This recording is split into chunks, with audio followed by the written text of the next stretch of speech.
Good morning students. Unit 2 structure of atom आज हम discuss करेंगे न्यू यूनिट। इससे पहले हम डिस्कस करते हैं टॉपिक डिस्कवरी ऑफ इलेक्ट्रॉन कि इलेक्ट्रॉन की डिस्कवरी कैसे हुई थी। तो विलियम क्रुक्स इन 1879 उन्होंने स्टडी करा conduction of electricity through gases at low pressure. ये उनका प्रिंसिपल था इस एक्सपेरिमेंट का। इसके लिए उन्होंने क्या किया, एक लॉन्ग ग्लास ट्यूब ली जिसे हम डिस्चार्ज ट्यूब बोल रहे हैं, और वो फिट करी विद 2 मेटल इलेक्ट्रोड्स के साथ। जो प्रेशर जो था इनसाइड द डिस्चार्ज ट्यूब वो बहुत ज़्यादा कम था, और ये डिस्चार्ज ट्यूब को उन्होंने कनेक्ट किया विद द वैक्यूम पंप।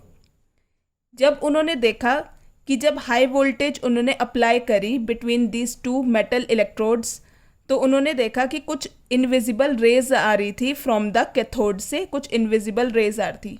और इनकी प्रेजेंस कैसे पता चली, जो अपोजिट जो था डिस्चार्ज ट्यूब के, यहाँ पे क्या हो रहा, ग्रीनिश ग्लो हुआ। The presence of these raise is detected from the fact कि जो ग्लास वॉल थी डिस्चार्ज ट्यूब की अपोजिट टू द कैथोड, वो ग्लो होने लगी विद अ फेंट ग्रीनिश लाइट। तो इन रेज को क्या कहा गया, कैथोड रेज कहा गया। अब इनकी प्रॉपर्टीज क्या है कैथोड रेज की। Properties of cathode rays. Cathode rays travel करती हैं in straight lines. Cathode rays they are made up of material particles. Cathode rays carry करती हैं negative charge. Cathode rays when strike with metal foil it becomes hot. Cathode rays produce करते heating effect.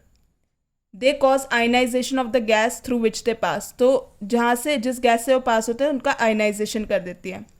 They produce green fluorescence on the glass walls of the discharge tube as well as on the certain other substances such as zinc sulfide screen। तो अभी हमने देखा था green fluorescence create हो रहा था, तो ये भी प्रॉपर्टीज है कैथोड रेज की। They affect photographic plates.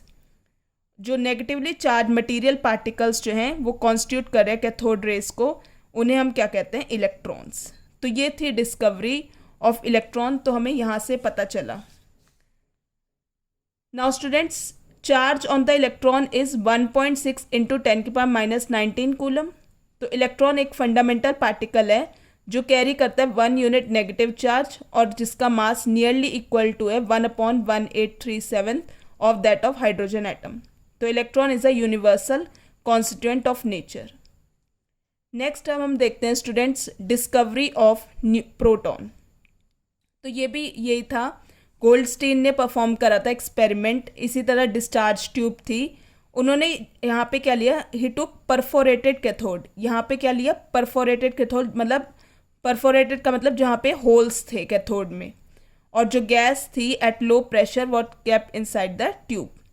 इसी तरह लो प्रेशर गैस जो है एट लो प्रेशर रखी गई इस डिस्चार्ज ट्यूब में।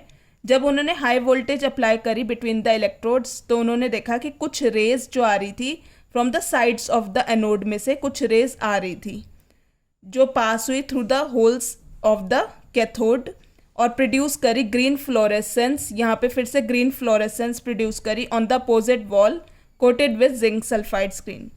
तो ये जो रेज थी were called as anode rays. तो प्रॉपर्टीज क्या है एनोड रेज की, ये भी ट्रेवल करती है स्ट्रेट लाइन्स में।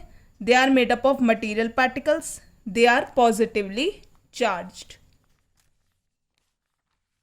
अनलाइक कैथोड रेज, जो रेशियो था चार्ज अपॉन मास का, that is E/m, is found to be different for the particles constituting anode rays, जब हमने डिफरेंट गैसेस रखी इनसाइड द डिस्चार्ज ट्यूब।